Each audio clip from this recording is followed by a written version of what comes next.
Okay, I found this article that's written by, I believe, an Okinawan man that lives in Japan. He studies Shinto, and he believes that Shinto is the religion of the ancient Sumerians, or they somehow have a tie with each other. I would say there is a definite tie after looking into them. Not to make fun of the word tie, but my dad was stationed over in Okinawa in Korea, and at one time had a ceremony there. It was a Shinto ceremony where he was up on a mountain top, and everybody's wearing gis and things like that. And it was something that I asked him about, seeing a picture. It's done in black and white. There's a few photographs of him when he was overseas, and I asked him about it, and he said it was a special ceremony they had, and it's not a ceremony that was like, a medal ceremony, although he did get a medal with it. The idea was he was in electronic intelligence back then, and the ceremony that he did was an archaic, ancient intelligence ritual that they had, or wisdom ritual that they had done with him, or something somehow. And I said, "Wow, they do this to a lot of people?" And he goes, "No." And I tried to talk to him more about it, and he didn't really seem to. But anyhow, let's look into this. You look at this picture here, and what's odd is, if you have to do a few things here, okay? But if you were to take and rewind back time to where Pangea starts to pull together a little bit, you'll actually end up with something that looks something like this. This guy pulls apart from a picture of that, and how if you twist it around and look at it from this angle, it looks like a seahorse or a dragon. And this is the world here. I don't know if you can really make it out from in there. Let's see. Okay, so here's the Middle East. Here's Yemen. Here's the Caspian Sea and so on. But then Africa is not stuck in here. It's way the hell over here. If you pulled it back into here, and of course, Australia should be over here off of India. But they're tucking it all in to make it look like this. I can see, even if they left it out there, you could probably see the idea, the concept that they're trying to play. But also in their deal, you see the Caspian Sea here, which is actually just a lake. So is Lake Tiberias, which we know as the Sea of Galilee, because they had to have a sea or an ocean, and crossing the Red Sea. That all has to be a biblical thing, but that's neither here nor there on this one. So you see these two lakes marked out here, and then there's Lake Biwa here and Mount Fiji that are marked out here, and that's Everest here in Caspian Sea. So it's odd how it all shows together. And this guy says, the islands of Japan form the shape of a dragon, or a sea dragon, if you've ever seen those, which is like a form of seahorse. And one form of these come off of Okinawa. And the odd thing here is that the only way you'd know this is by looking at this from space, but then looking at this, it would be around a map. So this is flattening out a map that gets this effect in the first place. So it's kind of odd. But if you look at the islands of Japan, this is pretty much the way they look. And oddly enough, if you take it back to the last glacial maximum, whenever the water level is a whole lot lower, he has tassels here, another bump here, and another bump here that stick up, and it even looks a little more like a seahorse. Even the snout gets a little horse mouth at the very end of it. But that's neither here nor there either. Let's look into this. Let's see how far I can go with this before it clicks. I may have to put it in 2 videos, by the way. He goes a little extensive on some ancient Shinto things and stuff. I just like to share it with you because it shows you a reveal that I tried to reveal to you once before. Let's see if I can get this part out. In many of the art and Nibiru writings, it is suggested that what is called Shinto today was in fact a global spiritual practice in prehistoric times. In the Yi Jing Apocrypha of Genghis Khan, we read that Shinto is often described as an indigenous faith of the Japanese people, but it is probably more correct to define Shinto as being the indigenous faith of the human race that has been preserved by the Japanese people. So everybody's going to get a little, careful of their own type of thing, but let's see the roots of this. According to some of the deeper aspects of Ninzui Shinto teachings, it's taught that there existed a world order, the Empire of Mu, that stretched from the Pacific Ocean to the region of what is known as Mesopotamia. This empire lasted for some time until the Susanoo no Makido, a personification of particular Mesopotamian priesthood, rebelled against what is known as Amaterasu Okami, who is often described as Tiamat in Babylonian mythology. Today I thought it would be good to share some evidence in regards to this. Below is a list of similarities that exist between ancient Sumerian culture and what's called Shinto today. So he is telling you that there is a reed boat contact between these people, not the Silk Road times, way, way before. And of course, I don't know if you've seen in my Ramses video, I show you that there's silk threads and things that they found there, and this predates the Silk Road by quite some time, and yet there's silk there. Analyzed, it is silk from China. So how does that all work out? I've made also a video a long time ago. There's one certain pharaoh that has very Chinese type looks, very oriental looks. Of course, they all have that similar eye thing. So, but this one has that especially. I just wonder if somebody was to take the Egyptian eye out of it and give it a common person's eye, or just the painting off of it, if you would think that it was oriental from that. But you know, that ruler there could have been expelled somehow and then gone to there. And I tried to track this down whenever I was younger, that you know, that Egypt and Mesopotamia had spawned everything, and this had spawned everything, and so on. But it seemed like it kept leading to this one people that had spread out in different areas and had helped other people that were primordial, and they weren't all from the same one. And then now we look at genetics and go, no, okay, yeah. But anyhow, let's just look at this. Mashu. Sumeria Mashu was a sacred mountain. Its name means twin in Akkadian, and thus it was portrayed on Babylonian cylinder seals with a twin-peaked mountain, described by poets as both the seat of the gods and the underworld. Now, he just went through three things there, but the ancient Sumerians had a giant mountain that the sun would rise at certain times of the year, so it was a part of their clock, almost a sundial effect.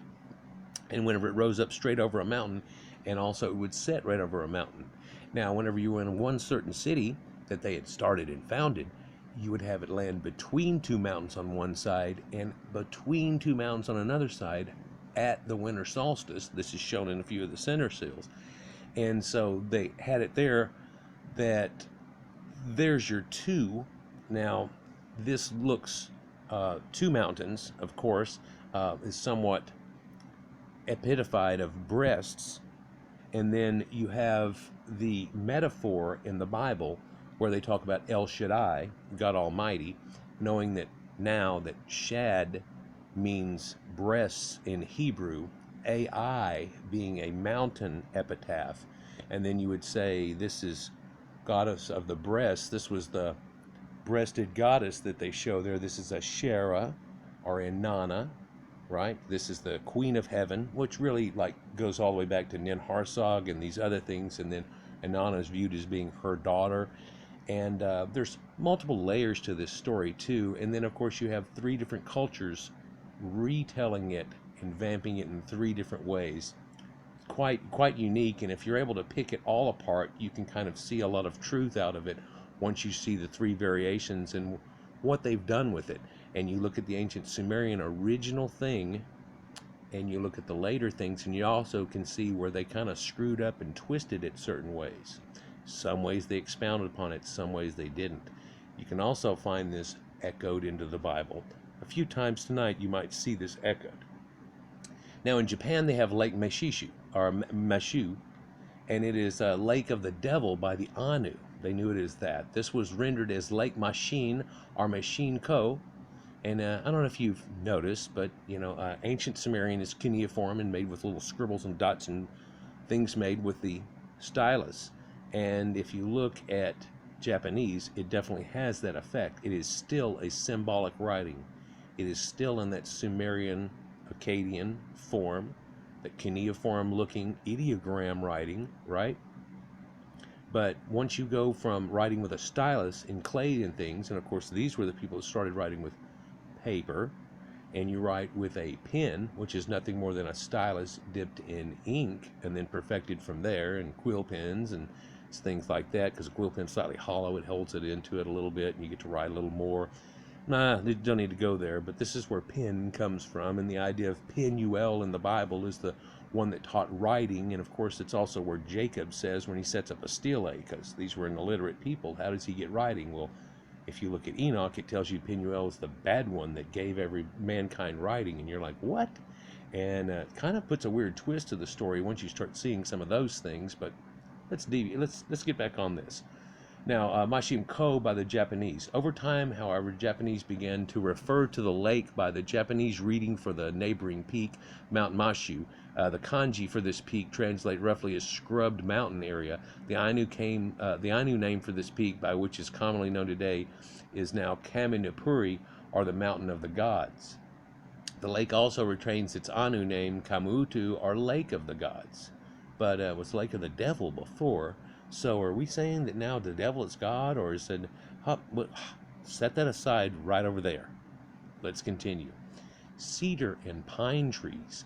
Sumerian is well known for cedar and pine trees. You see them with the pine cone doing their effect. They have the sacred cedar forest of Lebanon, all the things that go with that. That's where they make their gates from and all the stuff. It's extremely valuable. These are tree worshiping people. Before this, coming into this time, they were arborists, living off of nuts and trees and stuff, making the world's first peanut butter, doing all these type of things that hunter-gatherers do. And that and the apple and all this, it leads into it. Let's see this. Cedar and pine trees were considered to be sacred and a property of some of the highest gods. The goddess Inanna, who at Nibiru was called Nin Eden, or Lady of the Eden. Now, Eden is the area between the Tigris and Euphrates, and it is Sumerian. And where do you get it from? That's what they called the land there, the fertile land that they grow out of. Like, the Indus Valley has one, this is one, and then Egypt has one, and this is where things really happened out of. There's also the northern people that lived off of pocketed valley situations, but also that area didn't start turning into a desert, become a wasteland, and you had to do something radical and live off floods. But that is here there. Anyhow, she is the bride of Dumuzi. So the Lady of Eden is the bride of Dumuzi. Now, he is the good shepherd god of Uruk, who is called Mulu Eden, or the Lord of Eden. So now she is the Lady of Eden, and he is the man of Eden. Now, who does this sound like? Let's continue. In one account, she eats of cedar pine trees, eating of cedar pine nuts to acquire knowledge in order to know, like in the biblical form, how to have sex with her new husband or bridegroom, Dumuzi, or known in the Bible as Tammuz. In a myth entitled Ashur Nimshub Tuutu, we learn that the goddess Inanna knew nothing of the affairs of passion or sexual intercourse until she ate of the cedar tree. In the account, she convinces her brother Utu, the sun god, also known as Shamash, and is also written every sun in the Bible, and sun gods are Chemosh and Shamash in your Bible, in ancient Hebrew. So, in order to acquire knowledge, in a myth entitled Ashur, this means happiness. Let's just go on. So she convinces her brother Utu, the sun god, to escort her on this journey. She tells him, I am unfamiliar with womanly matters, with missing spot, lacuna. I am unfamiliar with womanly matters. She says this twice. This means distress in Sumerian. If she did it 3 times, it would be crazy. She says, with sexual intercourse, I'm unfamiliar with womanly matters. With kissing, I am unfamiliar with sexual intercourse. I'm unfamiliar with kissing. Whatever exists in the mountains, let us eat that. Whatever exists in the hills, let us eat that. In the mountains of herbs, in the mountains of cedars, in the mountains of cedars, in the mountains of cypresses, whatever exists in the mountains, let's eat of that. After the herbs, or lacuna, after the herbs have been eaten, after the cedars have been eaten, put your hand in my hand, and then escort me to my house. Escort me to my house in Zabalam. Escort me to my mother Ningal, and then escort me to my mother-in-law, Ninsamun. So, now if Utu is the sun god, this is his wife, the mother-in-law, Ninsamun, and I think we see Amun-Ra, the sun god, but let's not go there today so much. But also you notice that this has Za, which is known as wisdom, Balaam, Baal, and Balaam. Let's continue. The cedar forest was sacred to Dingir, which is the sign of God and looks like a star. Enlil, he's the god of the air and takes over after Enki, or usurps the power. He's the one that causes the flood, and Enki's the one that tells somebody else. It's not all just one god and their variation.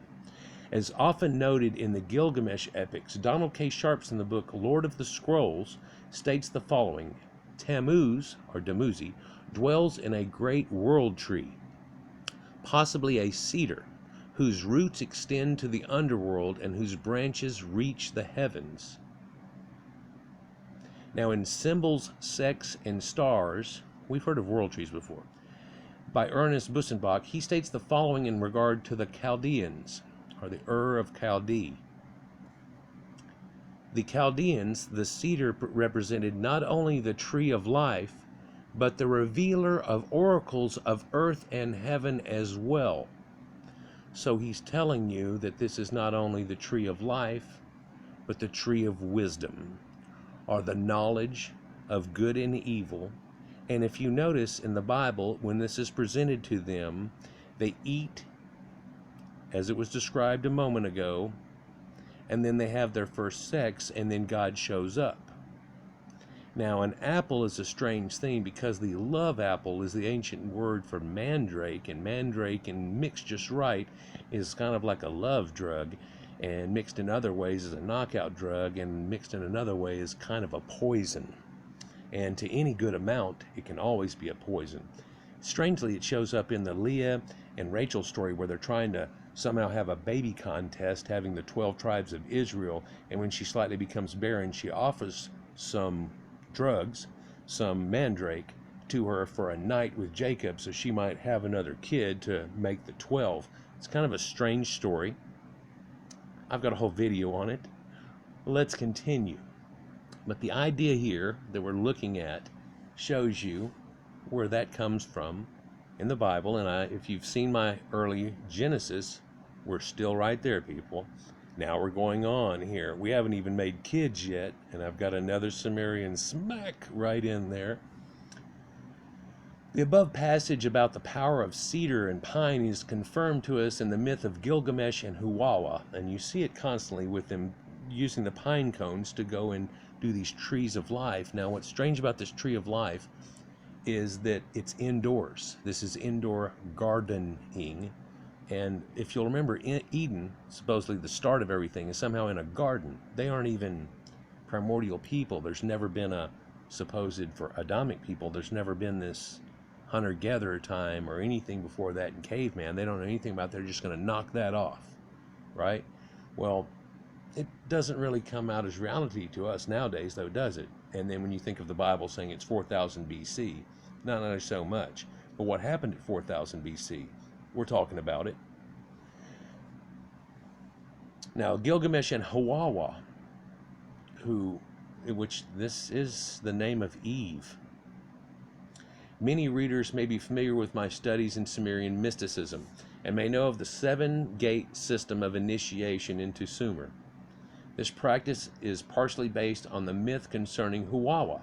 Gilgamesh is by no means a hero, but committed blasphemous acts against the divine order of things. He was a usurper. He stepped above the bounds. He became somebody that was known. He was half God, and so he tried to do godly things, got frustrated in his story, killed off Humbaba, which is the cedar forest god over the cedar forest that protected it, that has a maze inside of it. So this is your labyrinth story, right? Like your Minotaur, okay?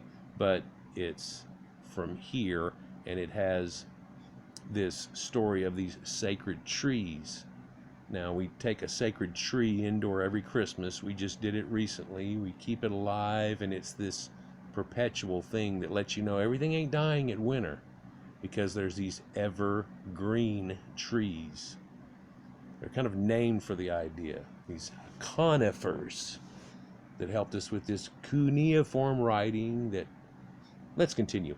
Gilgamesh, he says, isn't really a hero. Now, he's a hero, and it's an epic of a hero, but he does it in a different way. He tries to find immortality, and it gets stolen from him by a snake, which sheds when it walks away. Also, at this time, these people were snake worshippers and things, or coming out at the very end of it. And you find a lot of that mentioned in things. Now, in this account, we learn that Gilgamesh makes a deal with Hawawa in the first encounter. Now, later they end up killing off Humbaba, but Gilgamesh offers his 2 sisters for the power of 7 terrors, and he wants this so he can end up trying to find immortality later. But Gilgamesh rested on his hand on the ground and addressed Hawawa. By life of my own mother Ninsamun and by my father holy Lugal Banda, no one really knows where in the mountains you live. They know they would like to know where you live in the mountains. Here I have brought you in me Barag Si, my big sister, to be your wife in the mountains. And again he addressed him, by the life of my mother Ninsamun and father holy Lugbanda, no one knows where in the mountains you live.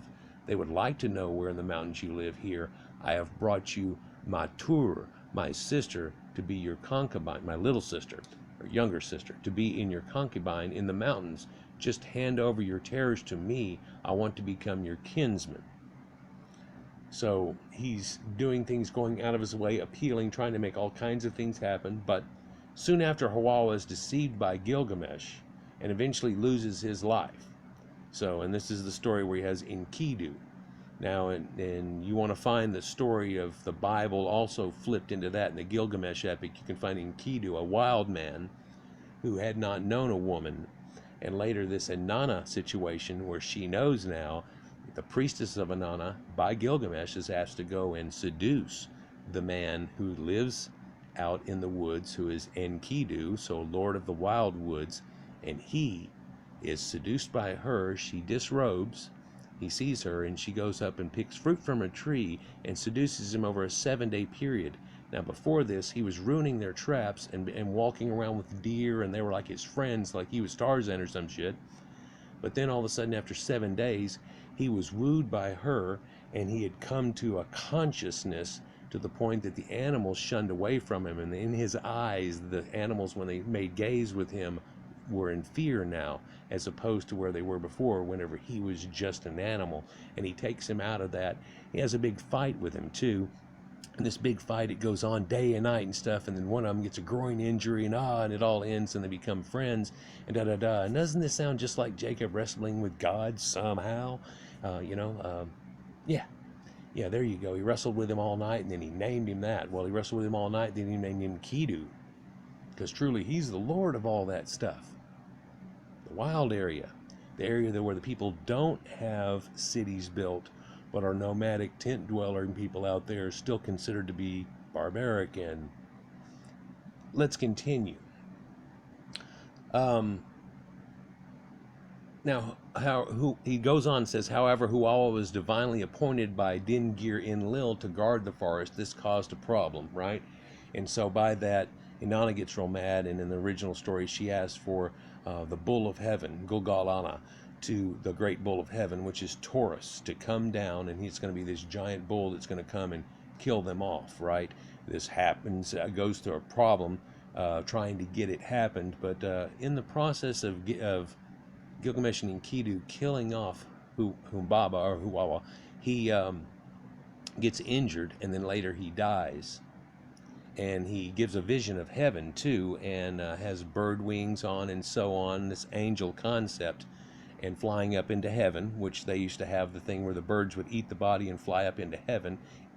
In his story, he's asleep or almost dead and reaching the underworld, seeing what's happening, and Gilgamesh wakes him up. When he wakes up, the birds that are pecking at his body that are there fly up and away, and Gilgamesh asks him what he saw, and he tells him and stuff, and he tells them that the people are there, they eat dust all day, and they do this and do that. And then you find in the Bible where he tells you, oh, you're cursed and you're going to eat dust of the dirt all day and everything, and you're cursed to die and die.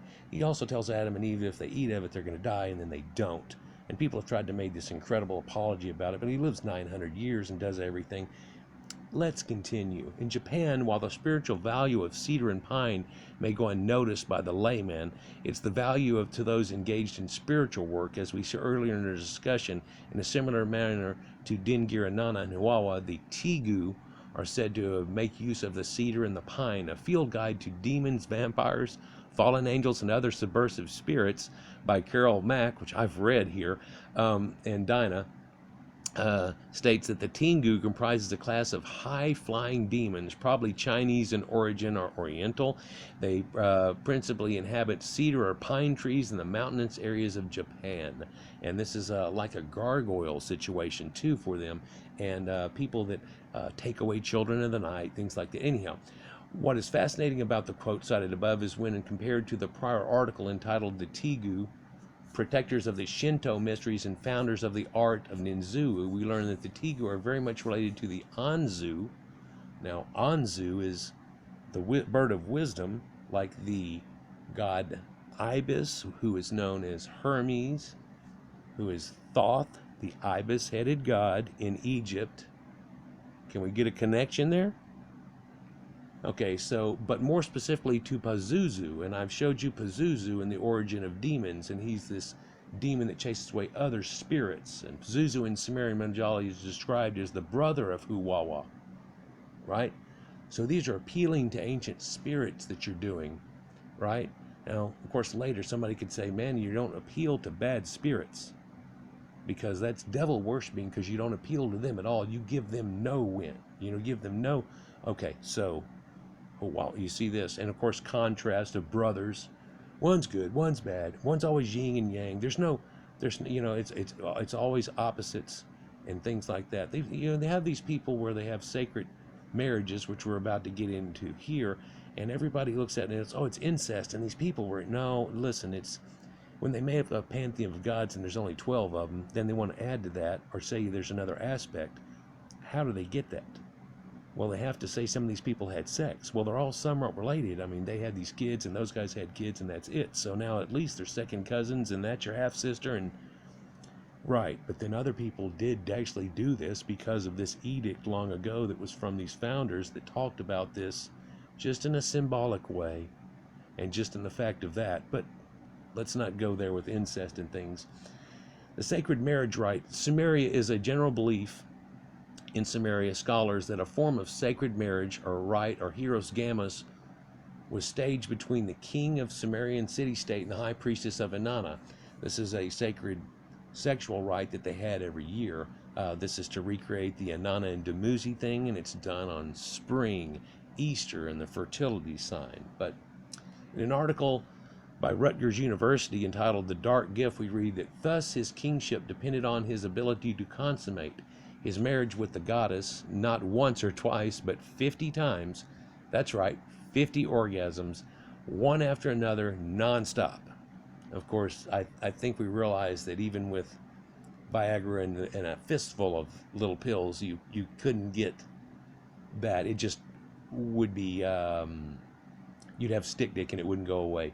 By this requirement, all Sumerian kings had to be multi-orgasmic, supposedly. Now, this is just a virility symbol. Again, people sometimes take this stuff and say it's literal. Well, while he did maybe do something like this, it wasn't supposed to be a 50 time. The 50 thing is a symbolic thing.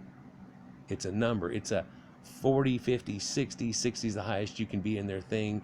Because he's not a god, he can get to 50 sexually by his prowess, by his deeds, by his offspring, because you are the great sire. You're the great sire of people. You are the king bull. You are the sire.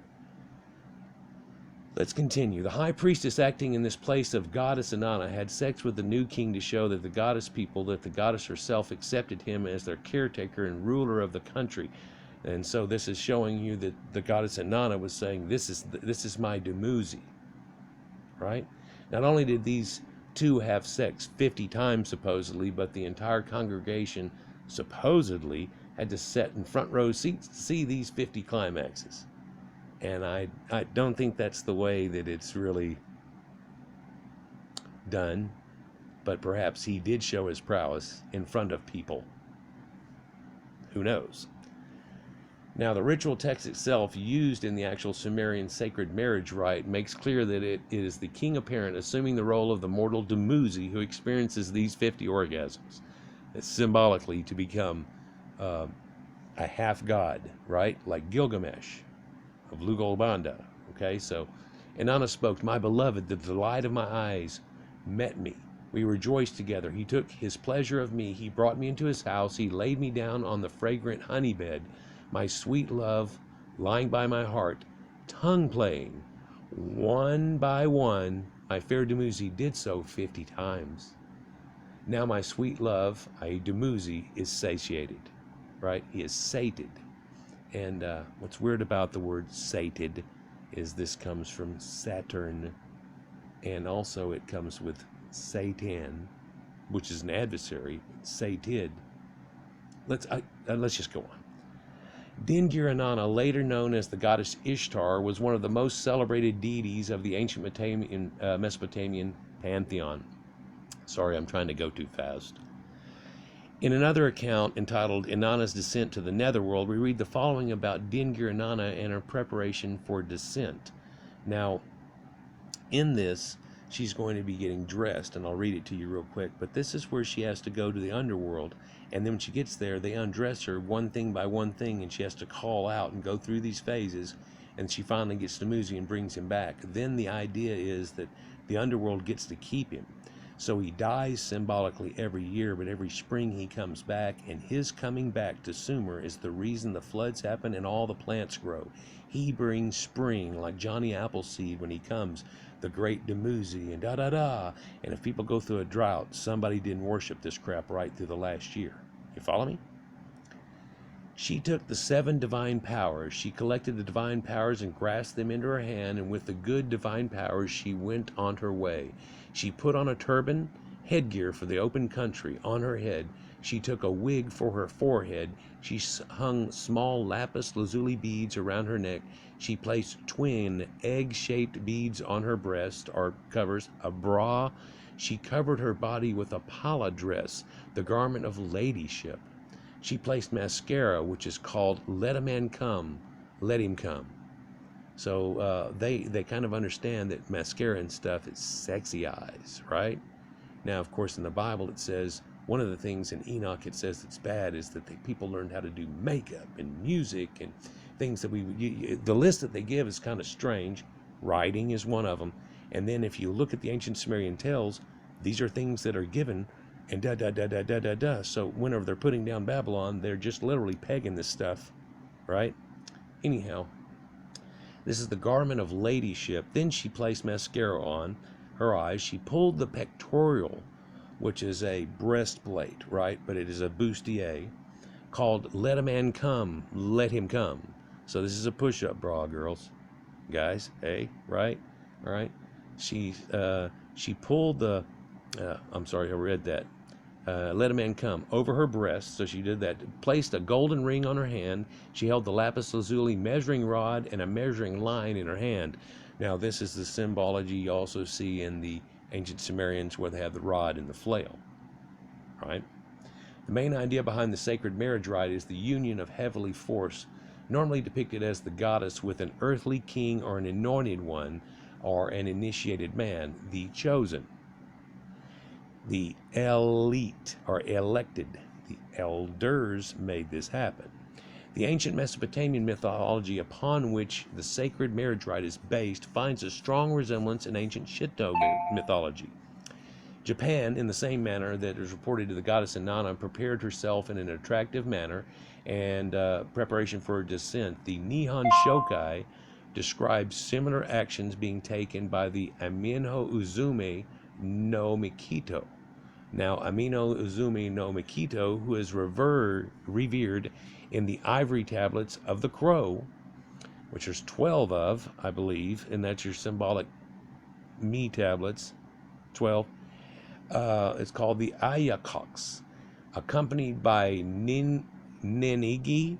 Now, Ninigi no Mikito, the grandson of Matarasisu Omikami. Let me get these names right. He is descended from the plane of high heaven, Takamanoahara, and to the peak of Takashio Ahuga and Tashuki, present-day Kyushu, to rule over the central land of the reed plains. It is during this descent Ninigi no Mikito and his company encounter Sarutahiko no Akami, who stood at the border between the plain of high heaven and the central land of reed plains. Nigi no Mikito and his company, quite alarmed at the pyramids of Okami, refused to meet with him because of such. Nihon Shoki we read, there is one God who dwells at the 8 crossroads of heaven. Strangely, this is the symbol of heaven, And the 8-pointed star that the Sumerians have, right? It's a symbol of An, right? And Ad is the god of heaven, okay? And the 8-pointed star in the crossroads of heaven, and the 8 crossroads, and this is Nibiru. Now, signified in Sumerians as Dilmun. It's the little island at the end, as close as they can get to the exact equator and the belly button of the world. But